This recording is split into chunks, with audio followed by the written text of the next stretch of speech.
To find the root of a complex number using the demoivres theorem.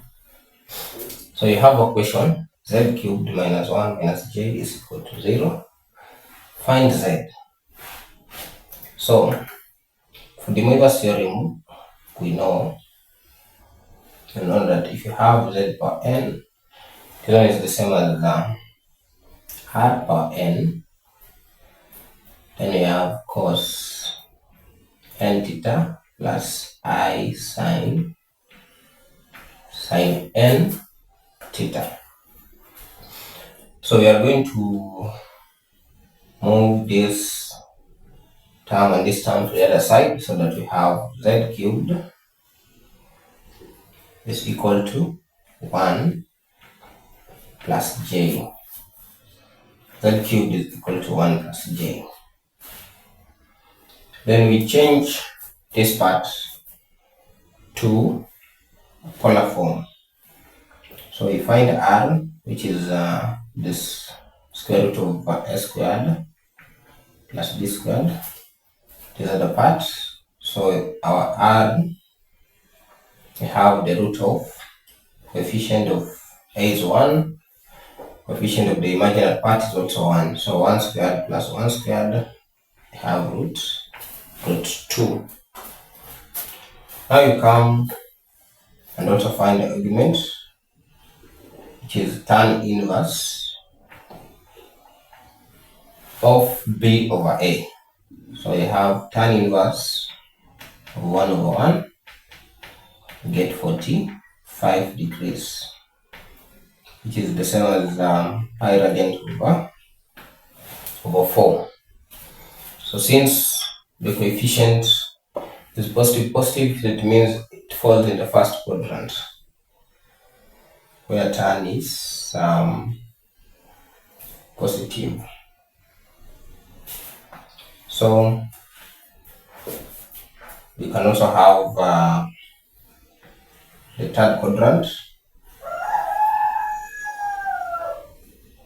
where tan is also positive. You can also have that angle. So we convert this part to polar form. So we have z cubed is equal to, these are the parts we have root 2 raised to power our n. Now first of all, before you raise to power, we have root 2. We want to convert this part to polar form. So I have root 2 into cos pi radiant over 4. We have plus I sine pi radiant over 4. So since we have z cubed and we want z, so we find the cube root on both sides.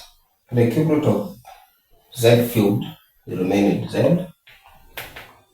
Then these are the side where we want to find the cube root. So the cube root is the same as raised to power 1 over 3. So we'll raise everything to power 1 over 3. So root 2 into cos pi over 4 plus I sine pi over 4, and everything raised to power 1 over 3. So when you apply the demoivres theorem, so you'll have root 2 raised to power a third. Then also the other side you have cos. When you take a third multiplied by this angle, you get pi over 4 multiply by a third.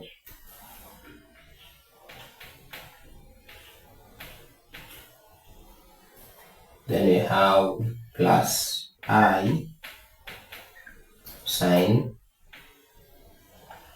pi over 4 multiplied by 1 over 3.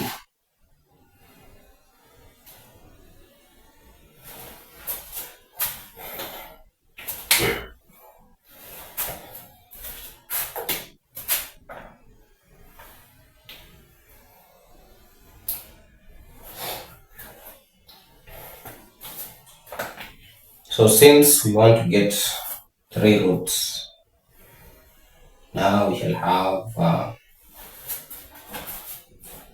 zk, you have root 2 raised power third, then you have cos. So the first quadrant, the angle is theta. So when you go another complete cycle, you have theta plus 360. So your angle here will have pi over 4 plus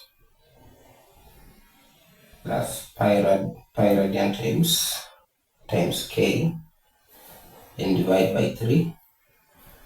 Then you have plus sine, and you have pi over 4 plus pi radian k over 3. So that your z1, when k is 0, when k is 0, then you just remain pi over 4 divided by 3. Then you first get the first root. When k is 1, now it will be pi radiant plus that angle, so a complete 360 degrees. Then when k is 2, again you replace. So we have our root.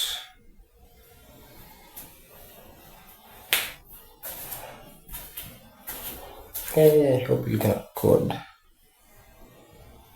Yeah.